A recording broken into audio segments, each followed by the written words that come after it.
Another Raw is in the books, my friends. It went down last night, and we are going to chat about it, obviously. That's what we do here on this ridiculous channel. I think the WWE has woken up, probably after the Elimination Chamber, and I said this, and I rarely get things right, so I am going to enjoy it. And they've got, yes, there's going to be WrestleMania 42 soon, and we have kind of changed a lot of the plans. Randy Orton, cough, cough, Cody Rhodes. So we better double down, and we better start focusing. And really, Raw has kind of felt like it knew what the WrestleMania card was going to be for a while. But I thought it was a very, very good show, and I thought we put a lot of things in place. Although one match isn't even for WrestleMania, which is the other funny part about WWE. We still have way over a month before WrestleMania, so you can't, dish it out too much now because you'll miss the peak. But we are going to chat about it. I'd appreciate if you commented below and let me know what you thought about last night's episode of Raw. Maybe you hated it, which would be super interesting. Please do like the video, share the video, and subscribe. Let's go. So we'll talk about the opening segment first, because I think that does make sense, and it made me laugh out loud. Now, I'm really going to need your opinions here, because I feel completely cut down the middle. But basically, Adam Pearce is in the ring, and he's very, very serious, because Seth Rollins is running around, he's not cleared, and if the Vision gets him, even though they're down to 2 people, because as we were told, Paul Heyman is now indefinitely to make a return at WrestleMania for a moment, I'm sure. But yeah, he doesn't want to see Seth Rollins get hurt. I've just realized talking about it, he did keep kind of saying that Seth Rollins was his buddy, which can't be true because Seth Rollins ruined Raw throughout 2025 with the Vision. I mean, figuratively, not literally. Anyway, a bunch of masked men then came out. And I do understand the story. It's just to say that all the masked men we've seen over the last few weeks and months have been a variety of people because Seth Rollins has built this army around him to try and protect himself. Doesn't mean it wasn't very funny. It was very, very funny. I was laughing out loud. At one point, they were doing like formation drills. I was like, I don't understand what's going on. It looked like a dance. Eventually, they clear. Seth Rollins is there. Ta-da! He whipped his mask off. And that's what Adam Pearce says to him. You're not cleared. If the Vision eventually gets you, which they're very, very good at doing, they're going to injure you. You may be on the shelf forever. So you need to think about this. Out come Austin Theory, Logan Paul. They're super mad because they're down to 2 people. This Vision group has not done well at all. And that's when all these masked men do come out to prove they can protect Seth Rollins. And Seth kind of ran away. And I guess he is justified because, yeah, he's injured. He's not cleared from his shoulder injury. When out came LA Knight to have the worst plan of all time, he got his ass kicked when here came the Usos. So we're just showing you that the Vision have made a lot of enemies, and I am convinced that we are going to do Austin Theory and Logan Paul versus the Usos either at or around WrestleMania, and I probably think the Vision will win because here they did have their butts whipped, right? They were stood fall and the babyfaces stood tall. Doesn't make sense. I'm never doing that rhyme again. I mean, LA Knight did an interview this week saying he has no idea what he's doing at WrestleMania. I think that's fair. He absolutely feels directionless, which is very strange. And I would hazard a guess that we're waiting to see if Bron Breakker is going to be cleared. And that's when all the dominoes are going to fall into place because we can do Seth Rollins versus Bron Breakker. And given that we have sort of like, oh my God, Seth, you're not going to be cleared. If he does get super duper mega speed at 28 miles an hour, whatever it is, I think it's 23 miles an hour. 28 would be ridiculous. We're all going to go damn. So once again, the reason I want to say this 47 times is because I can see it, I can understand it. It is in a holding pattern. Who's going to be back, who's not going to be back. The show is better with Seth Rollins on it. I do think there is a massive opportunity here to turn him into a super duper whooper mega baby face because he does have sympathy following his injury. And the angle that we did do, even though we didn't capitalize on it great, with the Vision and Seth was cool. The masked men thing, I think we probably need to leave behind. It just feels like WWE's obsessed with masked men, which they've been doing for the last 5 years. And here they were like, oh my gosh, we can have loads of masked men on the show. And someone was like, yes, do it. But I think we probably could have done away with it by now. I think that it peaked when Seth Rollins revealed himself at the Elimination Chamber. I feel like they got the story over enough, and now it feels a bit like they're throwing it in your face, which I don't necessarily need. The Uso stuff is good, especially because they're involved in the main event segment, so I really do think they've got some heat right now. But yeah, it's just LA Knight. Like, it really was a stupid idea to come out and try and beat up 2 people. Now, if he was able to do it, he'd like a super strong babyface, but he needed Jimmy and Jay. I guess you could also argue why is Seth Rollins getting a bunch of masked men when he could have that conversation too, but there is an easy explanation to that. He did ruin Jimmy and Jay at LA Knight for months of 2025 because of the Vision, so why would they be his friend? Probably something we need to address, and that's why Bron Breakker doesn't come back, and we do want to do the tag team match. You could actually do LA Knight versus Seth Rollins. LA Knight would be well within his rights to go, you faked an injury at that Sunday night's main event, so I think you're an absolute numbskull, but then you run the risk of who is the face and who is the heel there. It was okay, and I think I'm downplaying it a little bit here. Again, check out what I said on Ups and Downs and What Culture. I think I was more excited about it after I just watched it, but it did the job, and I think Seth Rollins being back on the show is a massive plus. Jimmy and Jay, like I say, do have some edge. Not Adam Copeland, he went to AEW because of the main event segment, but this just meandering, and I don't mean of LA Knight the real person, I mean the storyline of LA Knight, has got me the more I think of it. And the vision has been a bust, and it's nobody's fault. But Bronson Reed getting injured, and Seth Rollins getting injured, then Bron Breakker getting injured, now Paul Heyman having to sell an injury to tie into something, I'm sure, because they're trying to rewrite the plans.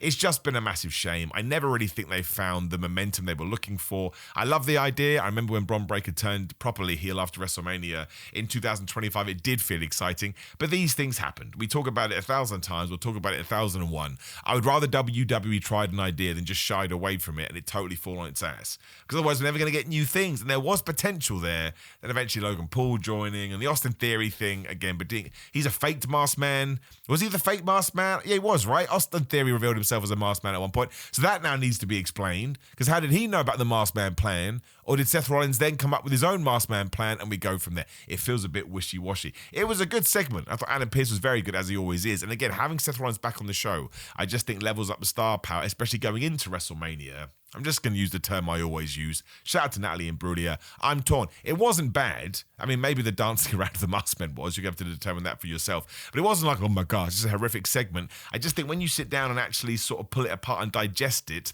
there are a few question marks. Which is not the same for the CM Punk thing at the end of the show, which I thought was excellent. Roman Reigns wasn't even on the show, and somehow we've done another home run segment involving Roman Reigns. But of course, after he had said those terrible things about Sika last week, the Usos came out like, it's nothing to do with Roman Reigns. That's our family. You can't talk ill of the dead, right? You call yourself the voice of the voiceless. He doesn't have a voice, right? He's 6 feet under, and we really would like you to just apologize for disrespecting our family. CM Punk went off because he did kind of apologize, but it was more like, listen, you have a spiritual side, so I'm sure Sika can hear my words right now. And your family has always been great to me, especially Afa when I was coming through in this business. He helped me with food and money and sort of lessons and whatever you want to call it, like a father, a mentor figure. Without him, maybe I wouldn't be standing here as the world champion today. And once again, the Anoa'i family's always treated me great, apart from this one emotional gaslighting son of a ditch. And he was talking about Roman Reigns, that Roman's always been horrible to me. And more importantly, why are you out here defending him? He's been horrible to you. Now, the Usos want to make it clear it's nothing to do with Roman. Would you leave us alone? But Punk was like, has he ever actually apologized to you the way he treated you in the bloodline? And I know there was that one segment when Roman kind of did it, but the key line there, underline, is kinda. He never actually looked into the eyes of his cousin and said, I'm sorry, I shouldn't have done that terrible stuff. And actually, last year at Night of Champions, he was still mad at them because, I mean, they did run in and screw it up with Bronson Reed, but even said, man, I don't want to see you for Christmas. So even then, he was going back to Tribal Chief, head of the bloodline, Roman Reigns. So CM Punk wasn't speaking the truth here. The issue was what he did last week, and he did hold his hands up to this too, is he did kind of cross the line and maybe sort of, kick down to Roman Reigns' level. But he had another point. He was like, well, I remember when Roman Reigns said terrible thing about Dusty Rhodes. Why does nobody asking Roman to apologize? Why am I the one that has to apologize? This is ridiculous. He then described the Usos as young boys, which he probably shouldn't have done, which is kind of a disrespectful term, but also if you are a young boy in New Japan, I mean, you are about to start an incredible pathway, likely to success. But that's when him and Jay got into a shoving match, and Jimmy was like, screw this, and he punched Punk right in the face because he couldn't believe it. And the reason that worked so well is when Jimmy was trying to say to CM Punk, listen, dude, we like you, you're our friend, but you really have crossed the line here. He came across great. I think it's the most level-headed Jimmy Uso has been for ages, and it really, really worked. But this was a great segment because you can't just leave it there. And I would imagine that WWE did it because they knew that Roman Reigns wasn't going to be on the show, but still, it's smart. That's how you do use creative brains. Just do not know where it goes. Like, are the Usos going to get involved? Are we going to do the worst thing ever and reunite the bloodline? That has been a rumor for a while. I would not do that. I think it's a terrible idea. I think you're heading into NWO territory. You are never going to peak like the way we did a couple of years ago, right? And it ended in the right time, even got overly extended, you could probably argue. But in terms of intrigue and in terms of getting you excited for a main event and what Jimmy and Jay may do from here, because I'm sure they will feud with the Vision. They can't just ignore all of this. There has to be an interaction between them and Roman Reigns. Maybe they finally do walk away from Roman. Really, really top stuff. CM Punk is so good at making you think he does hate these people that he is feuding with. Awesome use of not having Roman Reigns on the show. I thought Jey Uso all fired up kind of gave him that edge. Already made the Adam Copeland joke, not going to do it again. And once more, Jimmy Uso being the guy to punch Punk, but also being the one that felt so calm. And then obviously it's an internal rage and he can't believe it. Just really good stuff. I did see a couple of things on social media, people saying they didn't enjoy this, which is fine. But I'm not sure what you wouldn't have enjoyed, unless you really do think Roman Reigns is going to be there. But again, it's the 9th of March, the 10th of March, so I'm recording this. We have over a month before we get to WrestleMania. You don't want to peak peak these things too early, because then when you do get to the match, you have 1 week or 2 weeks of lesser than TV. Even if it's good TV, you still have to grade it on a curve, and then you get to that big main event and you don't feel all pumped up. Although I think we will anyway for this. I think it's incredibly hard to pick between them. My gut is Roman Reigns. Check out my video yesterday for the reasons why. Slap your head. I mean, it's mostly because he hasn't won a big match in a while. But I just thought it was good. And when it ended, it did exactly what you want to do with a Raw a few weeks out from WrestleMania. It made me want to see the match, but it also made me want to see what we do with the Usos. And let's not forget the Raw Tag Team division right now is not great. Because, again, the belts rarely get defended. And while the Austin Theory Logan Paul match is a bit meh, they're still meant to be your dominant heel group on Raw, even if they have lost everybody. And now they're absolutely a tag team. Because there is no Paul Heyman, there is no Bronson Reed, there is no Bron Breakker. So we should probably try and revive them as best we can. But yeah, in terms of something that we did and that you can talk about and you can share, and that closed Raw, which is important at this time of year, thought it was very, very good. Otherwise, we got Obafemi versus Rusev. Kind of controversial. It can't have gone more than 3 minutes. I mean, maybe just. I don't know what to say about it. Because a lot of people are like, oh my gosh, that's it for Rusev. He's totally done.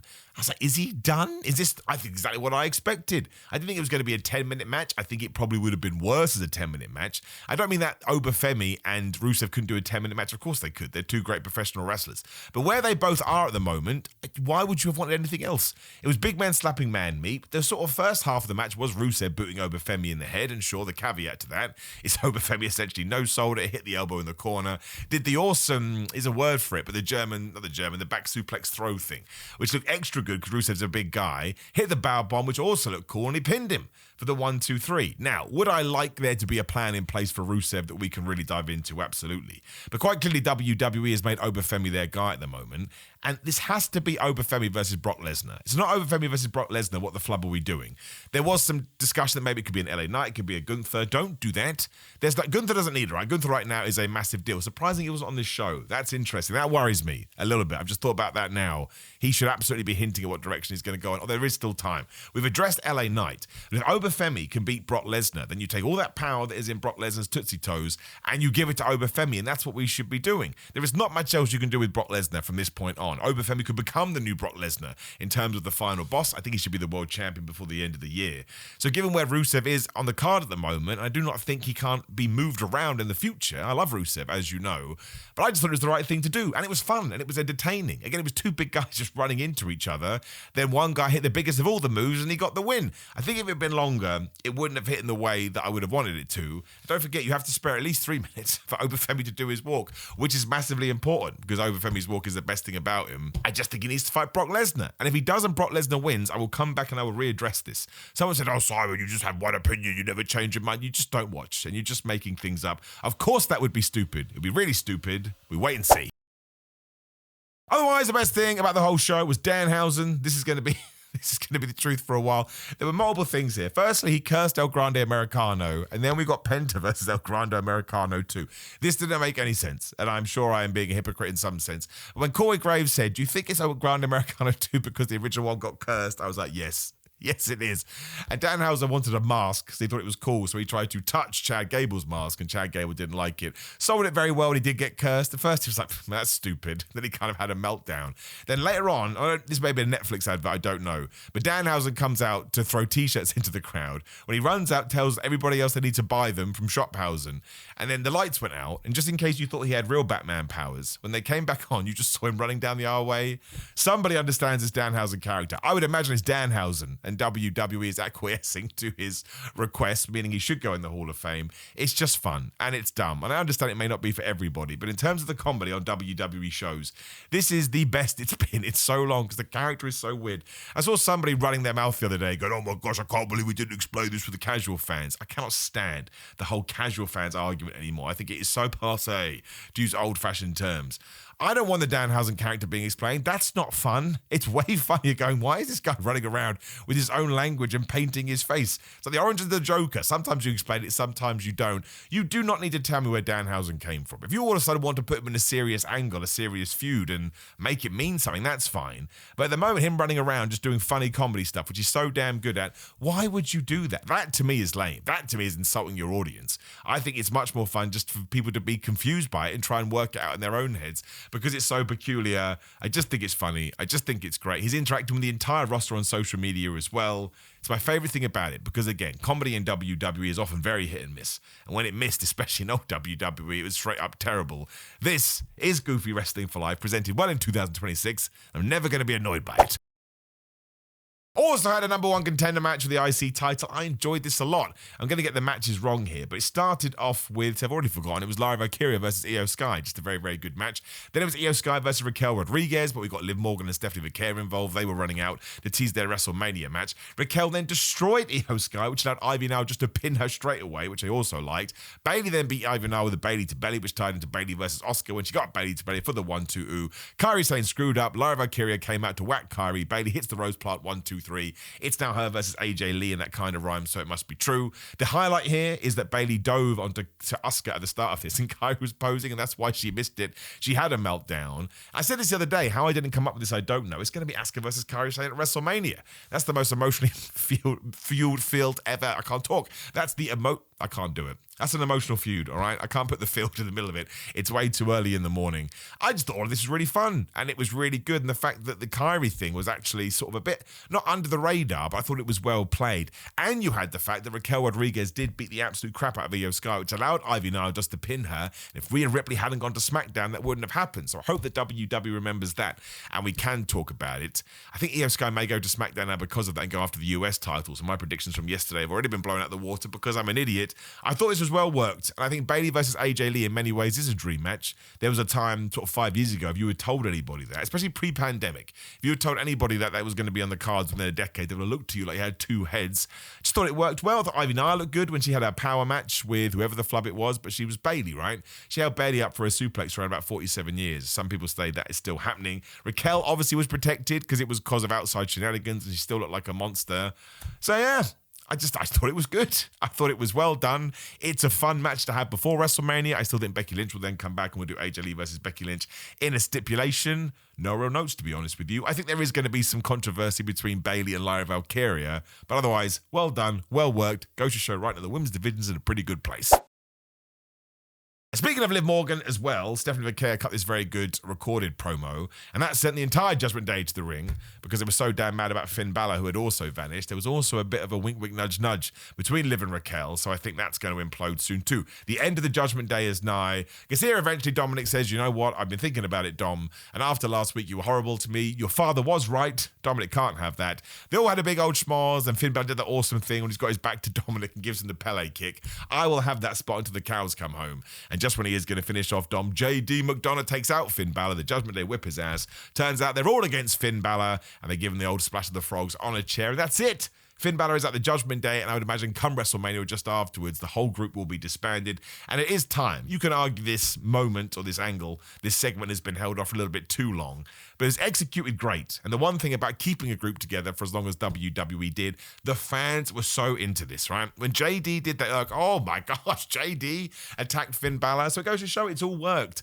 And I really, really enjoyed it. Once again, I'm pumped about Finn Balor being a proper babyface. We can come out with his hands that he does for his entrance music.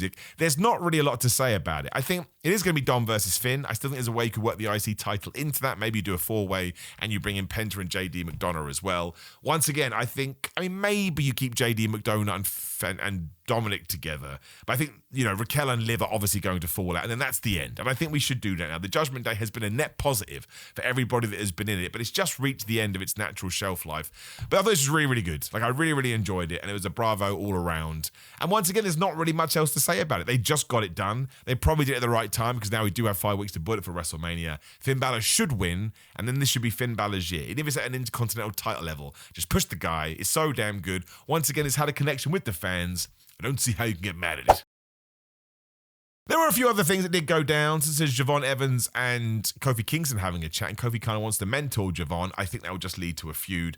I did think it was ridiculous that Adam Pearce was like, man, have the night off, Javon. We need to follow up with Javon Evans better. And again, a Kofi Kingston thing is that this was like a 25-second conversation on Raw. I think there's more we can do with Javon. I think he has a massive upside. And outside of that, I don't think anything else went on, did it? I'm probably forgetting something. You're going crazy. That's why you do check out Ups and Downs on What Culture, just to give you a window into my life. I do have to jet off in around around about 12 minutes. So I am going to have to draw a line under this video. It's very early in the morning, which is why I should be talking quietly. But I enjoyed this episode of Raw. Again, I thought it was very, very focused on WrestleMania, but also gave you a reason to want to tune in over the weeks and months, like what's going to happen with the Judgment Day and, of course, the AJ Lee and Bayley match, which should be good. I don't see why it wouldn't be. Bayley is great and she can work with anybody. And a lot of people went on this show. Again, no Becky Lynch, no Gunther. Somebody else was absent. I can't remember now. All the stuff with the Vision is interesting. I'm going to have to park it for now because I just think WWE themselves are probably panicking. And they're like, we're so close to WrestleMania, but we don't know who is going to come back.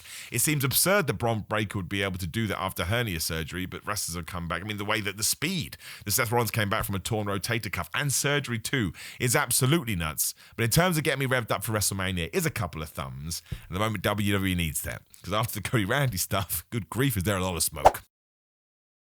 More important than all of this, though, I want to know what you thought about last night's episode of Raw, so please do drop me a comment below, like the video, share the video, and subscribe. Click the video on the screen to get my predictions about who every single champion will be next, so who's going to beat CM Punk, who's going to beat Stephanie Vicaire, who's going to beat the Usos, all of that stuff. We've gone through every single belt. Otherwise, isgrillandmine.com/Simon. You can Simon to get money off ships worldwide, and there's some new products coming soon, which are very, very cool. Patreon.com/Simon316. Social media, Simon316, and then there is a TikTok, there is a Patreon, and there is a Pro Wrestling Tees. And make sure you check out Under the Match Show on YouTube for my dumb interview series. Rhymes. It's true. Thank you, my friends. See you tomorrow.